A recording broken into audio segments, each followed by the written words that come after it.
Queria dar um alô ao pessoal do segundo ano, né? Tanto matutino como vespertino.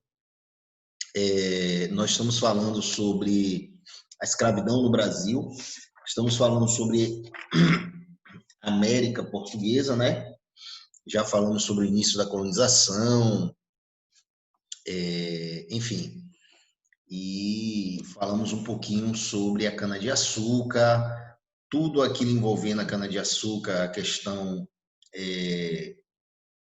do período da União Ibérica, quando o Brasil, colônia, né, passou a fazer parte da Espanha, e estamos agora no capítulo 4, falando sobre o quê? A escravidão, africanos no Brasil, né? O que na realidade, né, como disse alguém da época da escravidão, né, que o escravo era as mãos e os pés do Senhor. Então, a relação de trabalho era a escravidão. A mão de obra livre, assalariada, era muito ínfima, né, em relação à escravidão. O escravo, ele era usado para tudo. Nós passamos uma atividade, né, no Classroom sobre esse assunto e vamos falar um pouquinho sobre essa questão da escravidão aqui. Vamos sem delonga aqui a um slide, né? Vamos aqui a um slide. Só rapidinho aqui.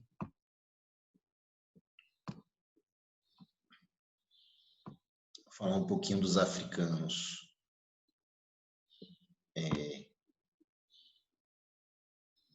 Dos africanos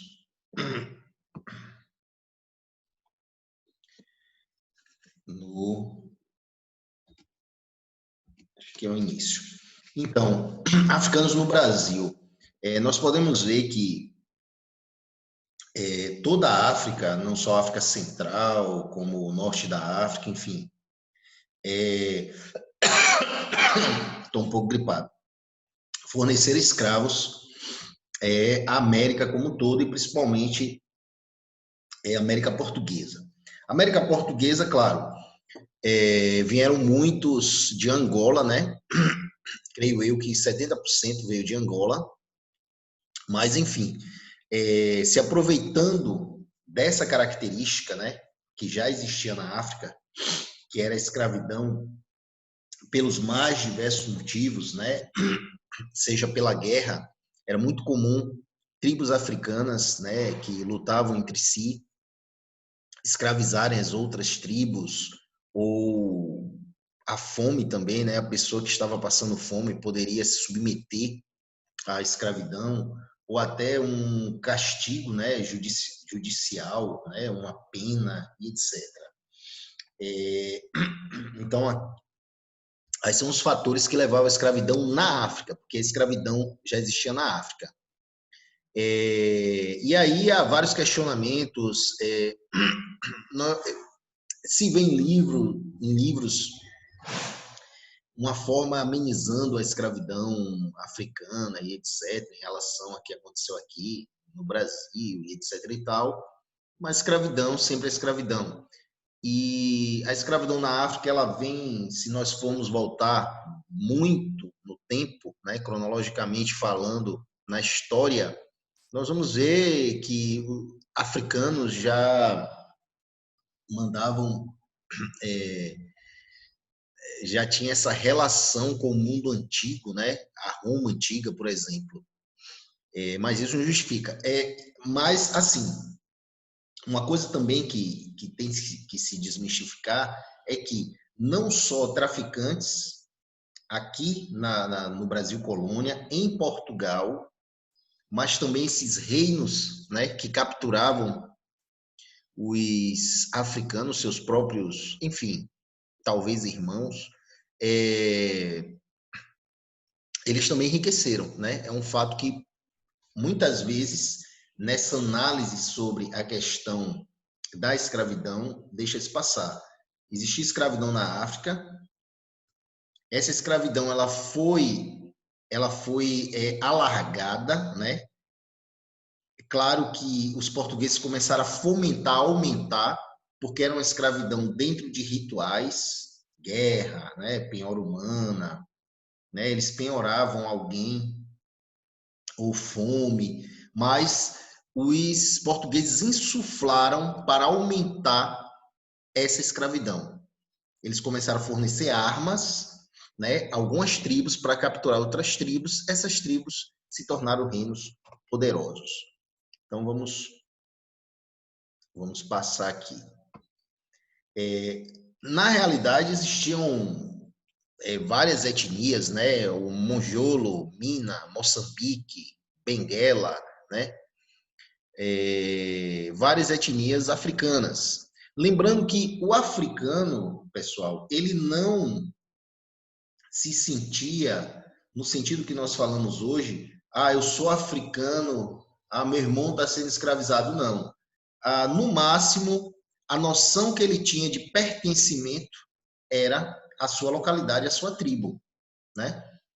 Então, assim, quando nós falamos, por exemplo, Capitão do Mato, que poderia ser um africano, ele poderia ser uma tribo totalmente diferente daquele que ele estava capturando. Então, não necessariamente ele era um irmão e ele se identificava, e principalmente a nível continental, né? Não se identificava, ele se identificava com a sua tribo. Esse é mais um fato que a gente pode estar destacando aqui. Mas, enfim, existiam várias etnias. Quando vinham para cá, para o Brasil, se misturavam essas etnias, mudava-se o nome, colocava, batizava, né, o escravo com o africano, né, que estava sendo escravizado com outro nome. Aquela cena do filme Amistade, que é um filme muito bom, eu acho que, se eu não me engano, tem no YouTube. Ela mostra muito bem essa passagem, a captura na África, a travessia no Atlântico e a chegada aqui até os portos na América, onde eram vendidos, né, em mercados, né?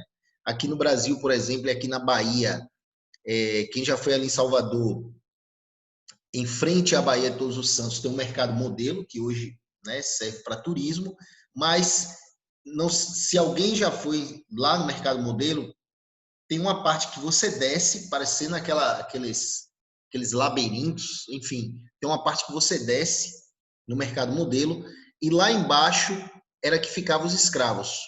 Hoje é apenas um lugar que você visita, etc. Enfim, quem assistiu aquele pequeno trecho do filme Amistade percebeu, né, como era essa captura, essa travessia e essa chegada aqui até os mercados da América para serem vendidos. Escravas de várias etnias, né? Esse pintor francês ou holandês chamado Debré, acho que era francês, ele serve como fonte histórica para nós aprendermos sobre, enfim, a historiografia brasileira, porque ele pintou muito o cotidiano da época, né? Ele pintou as mulheres quitandeiras, né? Que, enfim, os negros de ganho na rua, enfim, uma cena pitoresca da época. Debré, ele tem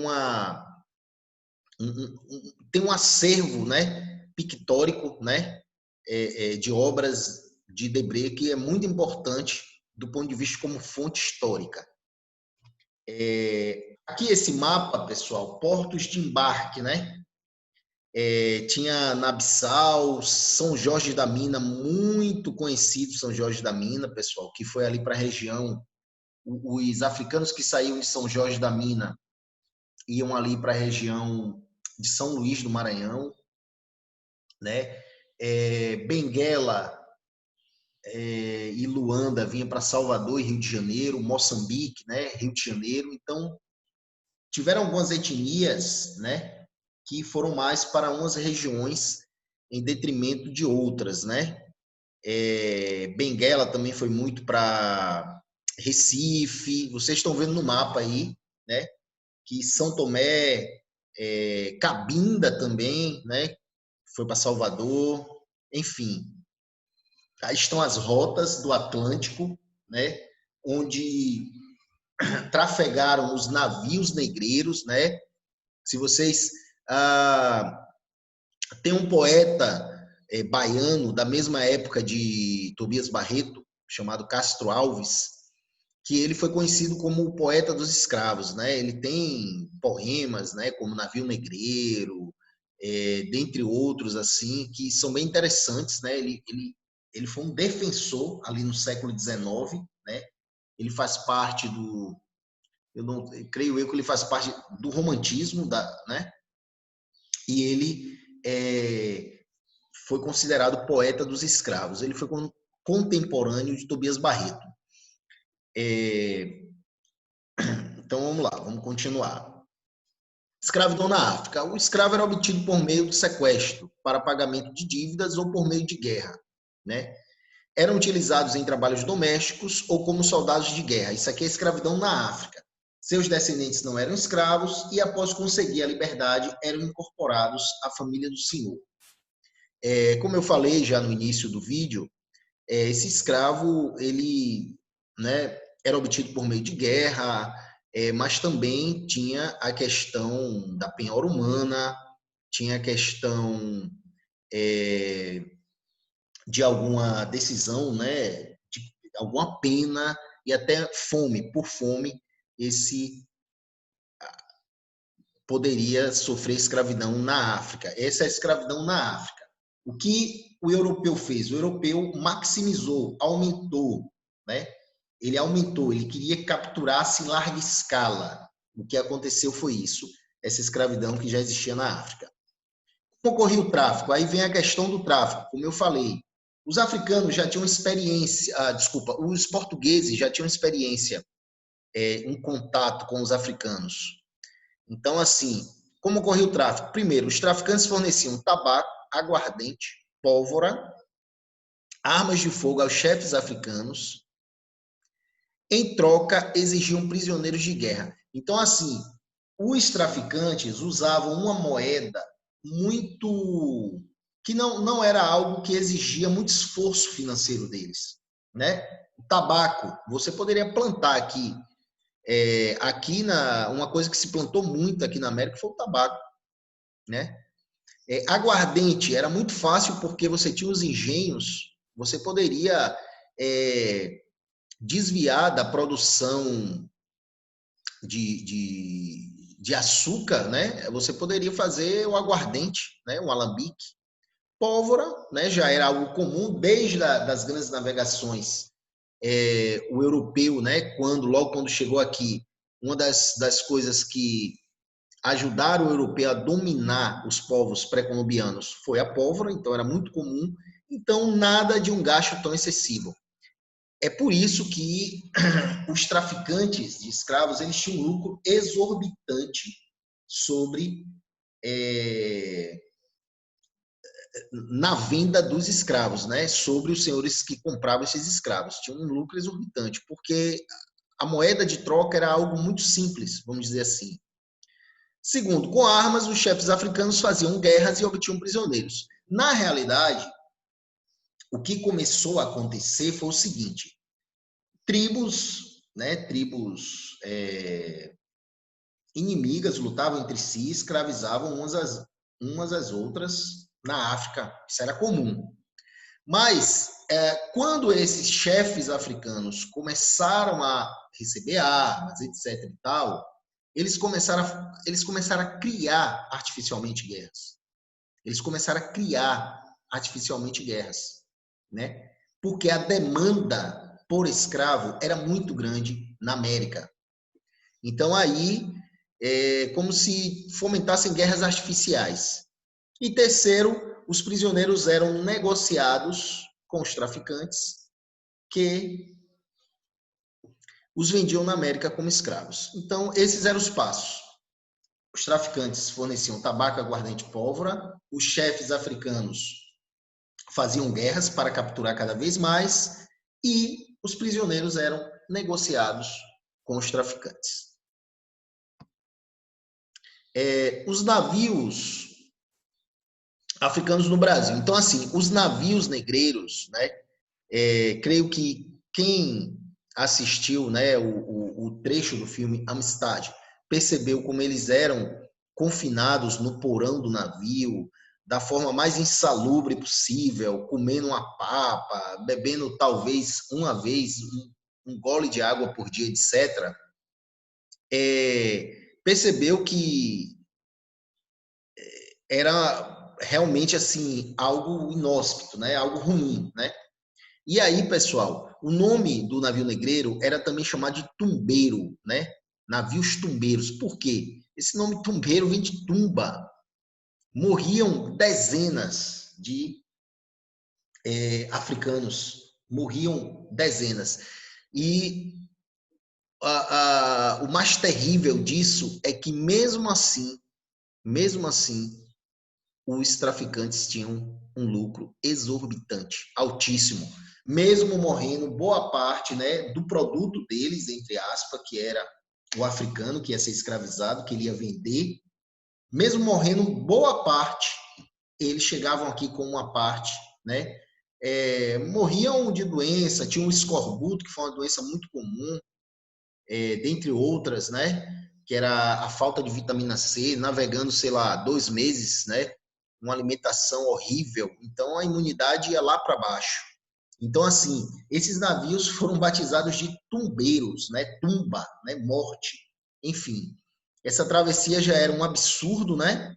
E aí, o que acontecia? Ó, 30 a 45 dias de viagem, né? Quase 2 meses, como eu falei. Pouca água e pouca alimentação.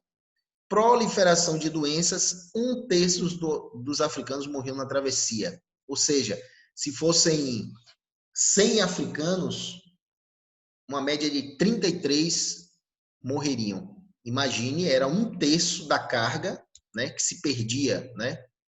Eles tratavam como carga, como peça, como produto. Então, assim, era uma perda muito grande, né? Claro, era uma perda de pessoas, né, de seres humanos, era um absurdo, mas na visão deles era uma perda grande, mas eles tinham um lucro exorbitante, né? Devido à forma como eles compravam esses africanos. Aqui é uma cena, aqui é uma cena, eu não sei se a pintura é de Debré também, né?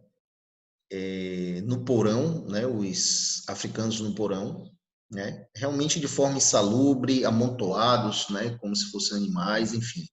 Essa é uma cena aqui muito famosa. Vamos passar aqui. Aqui já são escravos africanos. Vamos voltar aqui. Não sei se é no mercado de venda, né? Escravidão na América Portuguesa. O escravo é uma ferramenta que pode ser comprada, alugada, vendida ou leiloada. Imagine, a pessoa podia alugar um escravo. Você via, por exemplo, pessoal, nos jornais, quando você abria um jornal, claro que hoje acabou mais essa questão de jornal, mas quando você abre um jornal, você vai nos classificados, você quer comprar alguma coisa, vende-se de tudo nos classificados de jornal. O escravo, ele estava ali nos classificados sendo vendido e as suas características eram colocadas como se fosse um animal, né? Falava da dentição, falava um negrinho bom, a dentição boa, enfim, era um absurdo. Seus descendentes também são escravos e sua liberdade é garantida pela compra da carta de alforria. Existia a carta de alforria, mas era muito difícil. Talvez quando, sei lá, se fosse um escravo em uma mina e ele achasse uma pepita muito grande de ouro ou um escravo de ganho e desse muito lucro ao seu senhor, talvez ele pudesse, com o tempo, comprar a liberdade. A escravidão ela durou de 1500 até a abolição, 1888. Claro que no século XIX caiu um pouco depois da metade devido às leis que tiveram no Brasil, né? Lei do ventre livre, Lei Eusébio de Queiroz, enfim, e principalmente depois que a Inglaterra, lá no século XIX, proibiu o tráfico internacional, claro, não porque a Inglaterra era, né, boazinha, mas porque a Inglaterra queria consumidores no mundo e escravos não seriam consumidores, por isso a Inglaterra começa a pregar o fim da escravidão. Mas a Inglaterra foi um dos reinos na época da escravidão, principalmente no século XVII em diante, que lucrou muito com a escravidão, que teve muito traficante inglês. Mas no século XIX, a Inglaterra industrializada, ela começou a pregar o fim do tráfico e, por conseguinte, da escravidão. Por quê? Porque ela precisava agora de quê? De consumidores. E escravo não é consumidor. Mas a escravidão durou esse tempo todo até a sua abolição. Dominação psicológica, pessoal. Separava-se o escravo da sua família e eram vendidos juntos com escravos de etnias rivais. Então, tudo isso, por que separar da família? Por que juntar com etnias rivais, até com a língua diferente? Por que batizar com outro nome? Isso tudo era para fazer com que ele perdesse, né, sua identidade, ele perdesse sua vontade de reagir, porque se o traficante ele colocasse os africanos da mesma etnia, eles falando a mesma língua, eles poderiam se juntar e é, poderiam fazer um tipo de rebelião mais fácil. Então, isso era uma forma de desagregar qualquer tipo de reação deles, né? Mudava-se o nome do escravo, ele proibia de praticar os antigos cultos africanos, né?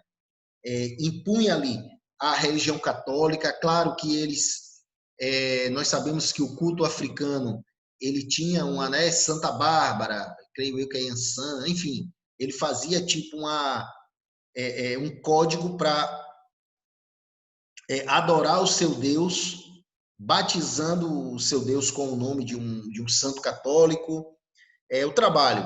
Trabalhavam 12 a 15 horas por dia, começava de manhã, terminava ao anoitecer, ou até 18 horas. Trabalhavam como escravos domésticos, na casa da sinhazinha, fazendo café, etc. e tal, comida, de ganho. Poderia estar vendendo alguma coisa, né? Uma cocada, algum tipo de comida, alguma coisa. De campo, que no caso, né, no canavial, e na mina, né, no período no ciclo do ouro, né, nas Minas Gerais, que nós vamos estudar ainda, enfim. Ou seja, todos os setores da sociedade, no que diz respeito à relação de trabalho, o africano, o escravo africano trabalhava. Escravo de campo, né? Aqui um exemplo nessa imagem. O escravo de ganho, né? Eram principalmente mulheres também, né, que saíam vendendo, né, os seus balaios, algum tipo de, sei lá, arroz doce, uma cocada, alguma coisa, e isso dava algum dinheiro. Algum produto, principalmente comestível, né, isso dava algum dinheiro. Escravo de ganho ainda, ó, você vê que fazendo cabelo, fazendo barba, enfim, usavam para tudo. O importante era ganhar dinheiro. Até porque, pessoal, eles tinham pagado muito caro, né? Os senhores, aqueles que compravam o escravo, tinham pagado muito caro, e eles queriam fazer com que o escravo desse lucro. Claro que o escravo ele teve várias formas de se rebelar contra a escravidão, contra o absurdo que eram os castigos, e uma delas, né, nós sabemos que tinha a questão do quilombo, que fugia, mas também uma delas era o quê? O suicídio, né?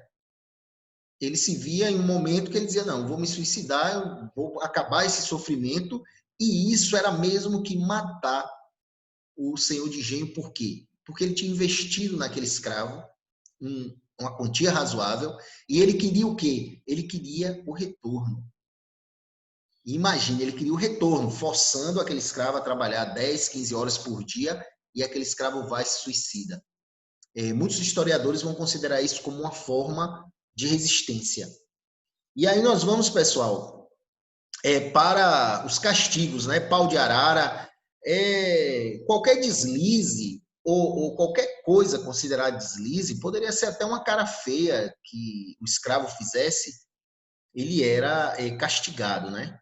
essa dominação física para humilhar realmente, colocar ele, tornar ele submisso, né? Não só esse tipo de castigo, mas sabe-se na história que as mulheres eram estupradas, né? Estupradas pelos senhores, até meninos eram estuprados, havia pedófilos, senhores pedófilos, né? Existem historiadores que, se não me engano, como o historiador Ronaldo Waifans e dentre outros, que conseguiram fazer estudos e encontraram senhores pedófilos, sodomitas, que estupravam meninos, homens, mulheres, enfim, era um absurdo realmente, né? Esse período aí foi um absurdo e vocês estão vendo aí o pau de arara, que era terrível, né? Dentre outros castigos, como o tronco, né? Que era também muito comum nessa época. O pelourinho, né? Que ficou famoso, né? Onde todo mundo que passava via as pessoas sendo chicoteadas, os escravos sendo chicoteadas no pelourinho. É um absurdo, né? O que mais?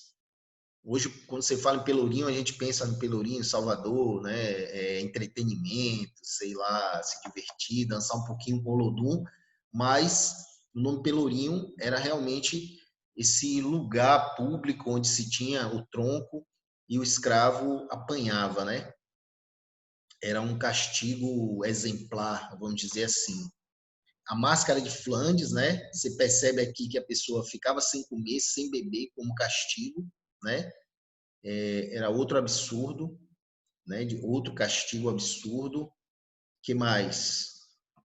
E tinha outros castigos, palmatória, como está vendo aí na figura, enfim, eram muitos castigos, mas esse africano ele reagia, né? Esse africano que era explorado, como nós vimos, de todas as formas, ele realmente reagia. Então, a capoeira, né, que veio da África como uma dança, e aqui ela, né, tem a capoeira de Angola, né, a capoeira regional depois, com mestre Bimba, era uma forma, né, de luta, de resistência, que hoje, claro, hoje ganhou o mundo a capoeira, mas teve uma época no Brasil, e até mesmo depois da abolição da escravidão, início do século XX, que era um preconceito horrível, era proibida a capoeira, era coisa de malandro, de vagabundo, enfim, hoje está no mundo todo, né? Creio que é um esporte. O sincretismo religioso, né? Além da capoeira, o sincretismo religioso, ele também é considerado, como eu falei, né? Santa Bárbara, Iansã, Ogum, vai ser, se não me engano, eu, São Jorge. Nós vamos ver que eles vão fazer esse sincretismo para continuar adorando seus deuses, né? E aí depois também vão ser criadas as irmandades dos pretos, né? Aquelas igrejas que só eram para para negros, que recebiam donativos e etc. Creio que no Pelourinho Salvador tem uma também. Esse sincretismo é considerado resistência porque através desse culto que eles faziam usando os santos católicos, né? Eles mantinham a sua cultura. Por isso que é considerado uma resistência. Cultura essa que o europeu queria matar, né? E aí a gente vem, né, elencando aqui várias formas de resistência. Como eu falei, o suicídio era uma forma de resistência, e o suicídio, pessoal, vinha muitas vezes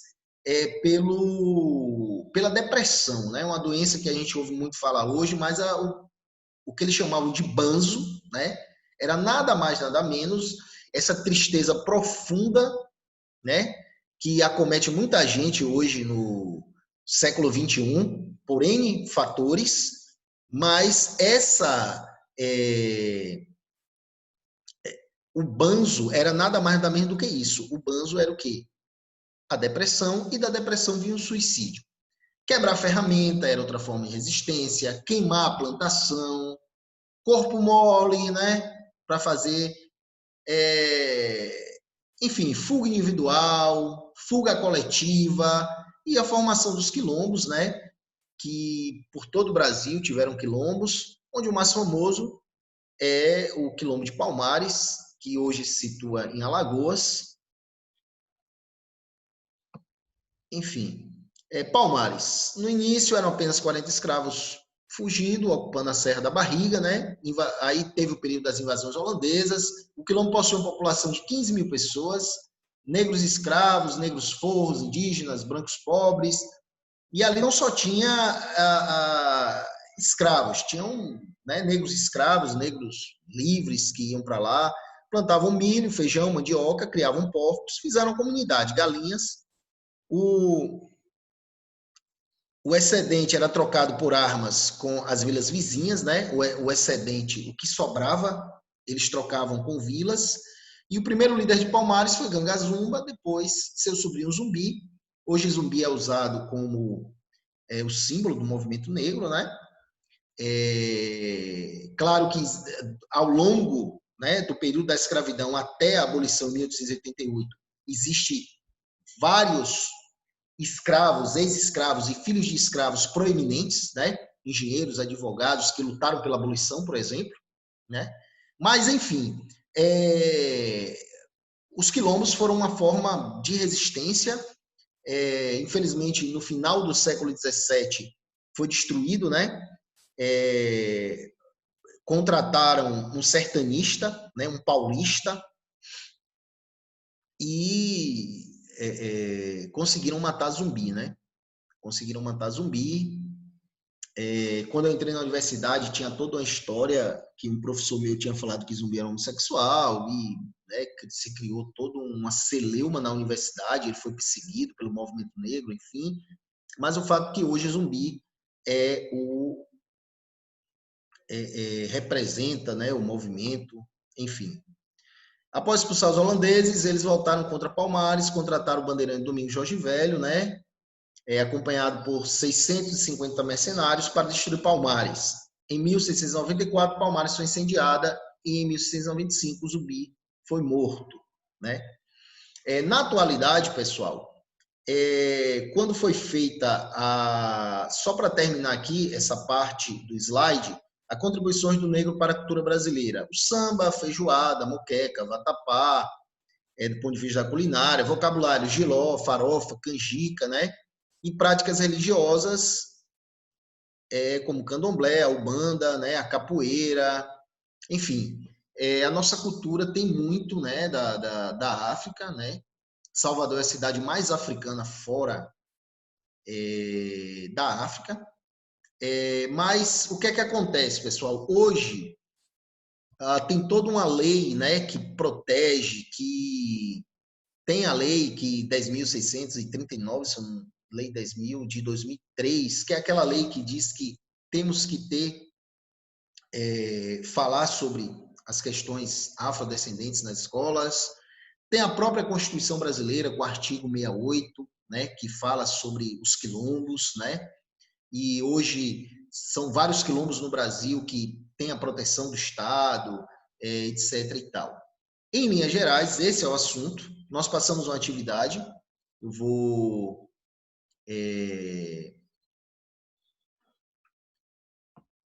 passar outra. Sim, nós passamos uma atividade e nós vamos corrigir essa atividade, né? Vamos corrigir aqui a atividade. Vamos compartilhar e a gente vai aprendendo com isso aqui. Então, assim, pessoal, passamos uma atividade lá no Classroom sobre a escravidão, né? E vamos lá, a primeira questão. Uma observação comparada dos regimes de trabalho adotados nas Américas de colonização ibérica permite afirmar corretamente que entre os séculos XVI e XVIII, aqui nós estamos falando nas Américas, né, ibérica. Quando nós falamos da América Ibérica, nós estamos falando de Portugal e Espanha. Então, comparando elas, nós podemos afirmar o quê, pessoal?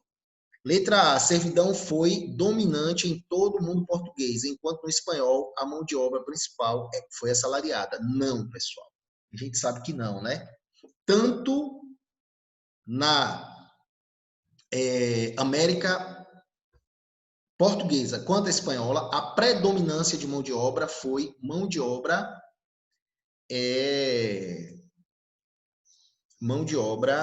escrava. Assalariada, ela foi bem menor, foi ínfima. B. A liberdade foi conseguida plenamente pelas populações indígenas da América Espanhola e da América Portuguesa, enquanto a dos escravos africanos jamais foi. Não, não, não. A liberdade, os indígenas, eles foram também escravizados, né? Perseguidos ou catequizados, confinados em missões religiosas, dizimados, né? A opção pela escravidão africana foi muito mais uma questão de negócio internacional, dentre outros fatores, que fez com que a preferência fosse, no caso da América Portuguesa, fosse mais africana. Mas nós vamos ver que na América Espanhola vai ter muita escravidão do indígena, né? Letra C. Então, a letra B não é. Letra C. A escravidão de origem africana, embora presente em várias regiões da América Espanhola, esteve mais generalizada na América Portuguesa. Então, essa é a questão correta, pessoal. Porque nós já estudamos que chegaram aqui na América os espanhóis, Hernán Cortés, Francisco Pizarro, dentre outros, e eles escravizaram muito o quê? Os indígenas, coisa que não aconteceu muito no Brasil, teve a opção mais da escravidão africana. Ok? Então, aqui é letra C. Segunda questão. Torna-se claro que quem descobriu a África no Brasil, muito antes dos europeus, foram os próprios africanos trazidos como escravos. E esta descoberta não se restringia apenas ao reino linguístico, estendia-se também a outras áreas culturais, inclusive a da religião.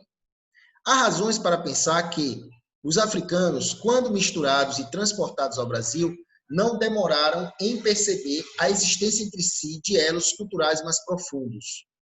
Com base no texto, ao favorecer o contato de indivíduos de diferentes partes da África, a experiência da escravidão no Brasil tornou possível a... Aqui está dizendo que é justamente aquilo que eu falei. A África, o africano, a pessoa que era capturada na África, ele não dizia, eu sou africano. Não, ele dizia, eu sou da tribo tal, da etnia tal. Segundo o texto, está dizendo que a mistura desses africanos vindo para o Brasil é que se descobriu a África em que sentido? Que eram misturadas pessoas de outras etnias e eles começaram a se identificar entre si. Essa é a base, é o que está dizendo o texto. Com base no texto, ao favorecer o contato de indivíduos de diferentes partes da África, a experiência da escravidão no Brasil tornou possível o quê? A formação de uma identidade cultural afro-brasileira, letra A, superação de aspectos culturais africanos por antigas tradições europeias, esse aqui não é mesmo, reprodução de conflitos entre grupos étnicos africanos, o texto está dizendo o contrário, está dizendo que houve uma junção, manutenção das características culturais específicas de cada etnia e resistência à incorporação de elementos culturais indígenas. Então, pessoal, o que é que acontece? Com base no texto, o contato diferentes partes da África, a experiência da escravidão tornou possível o quê? A manutenção de características culturais específicas de cada etnia, que eles puderam ver a diferença entre si, né? Vamos lá. Terceira questão. Os africanos não escravizavam africanos, nem se reconheciam como africanos. Eles se viam como membros de uma aldeia, de um conjunto de aldeias, de um reino e de um grupo que falava a mesma língua, tinha os mesmos costumes e adorava os mesmos deuses. Quando um chefe entregava a um navio europeu um grupo de cativos, não estava vendendo africanos nem negros, mas um agente que, por ser considerada por ele inimiga e bárbara, podia ser escravizada.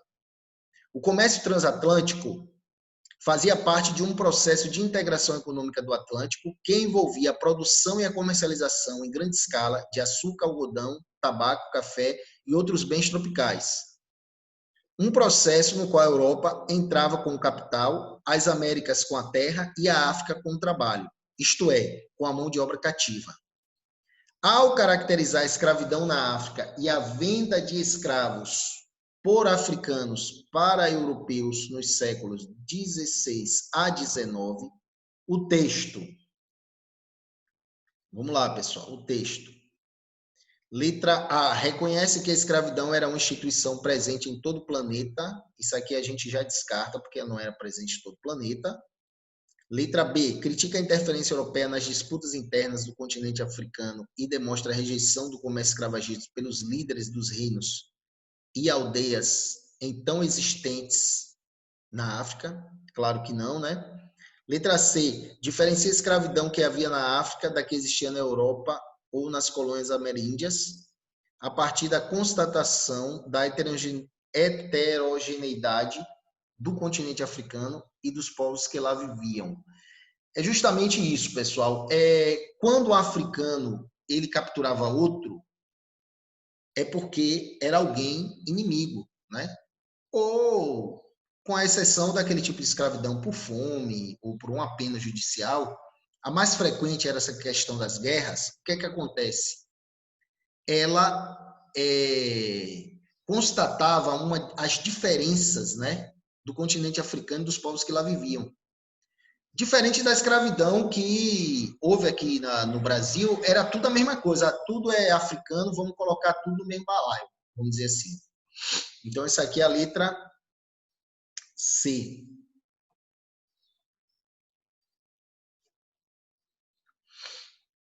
Quarta questão.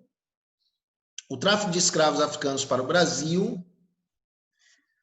Letra A. Teve início no final do século XVII, quando... Então, teve início em meados do século XVI. Então, letra A já não é. Foi pouco expressivo no século XVII, ao contrário do que ocorreu no século XVI e XVIII. Não.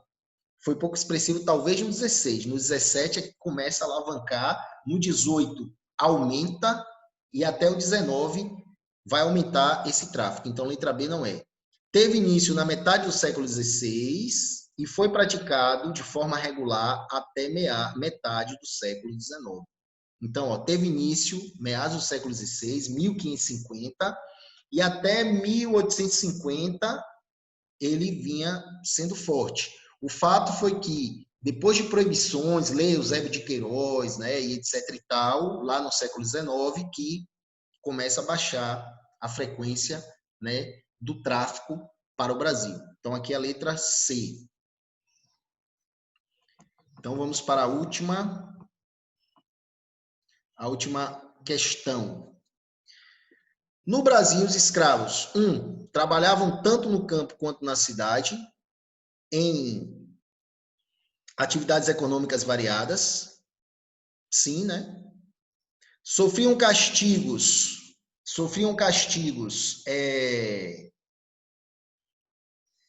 em praça pública, determinados por seus senhores, pelourinho, né? Resistiam de diversas formas, seja praticando suicídio, seja organizando rebeliões. Tinham a mesma cultura e religião, já que eram todos provenientes de Angola. Estavam proibidos pela legislação de efetuar pagamento por sua alforria. Das afirmações acima são verdadeiras apenas. Então, pessoal, A1, trabalhavam tanto no campo quanto na cidade, sim, nós vimos os vários tipos, né? No campo, na cidade, na mina, escravo de ganho, escravo de campo, enfim, o 1 tá ok. O 2, sofriam castigos físicos, né? Nós vimos o pau de arara, dentre outros. Em praças públicas, a questão do pelourinho, né? Determinado por seus senhores, o 2 está ok. O 3, resistiam de diversas formas, seja praticando suicídio, seja organizando rebeliões, né? Eles queimavam plantações, praticavam suicídio devido à depressão, enfim, tá ok o 3. 4, tinham a mesma cultura e religião, não, né? Era uma diversidade muito grande, o escravo que vinha de Moçambique, que vinha da mina, enfim, que era, enfim, tinham vários tipos. Então, já que todos eram provenientes de Angola, então o quarto não é. O quinto, estavam proibidos pela legislação de efetuar pagamento por sua alforria. Existia alforria, muitos escravos foram alforriados, né? Muitas vezes escravos de ganho que davam muito lucro, ou um escravo em uma mina também que tinha achado muito ouro, enfim. Então aqui a correta é a 1, a 2 e a 3, e a incorreta é a 4 e a 5. Então a letra D é a correta. Enfim, pessoal, esse assunto, em linhas gerais, nós já vimos, né? Que é a questão da escravidão. Espero que vocês possam estar lendo o capítulo 4 do livro, né? E até a próxima aula. Um abraço a todos e bons estudos.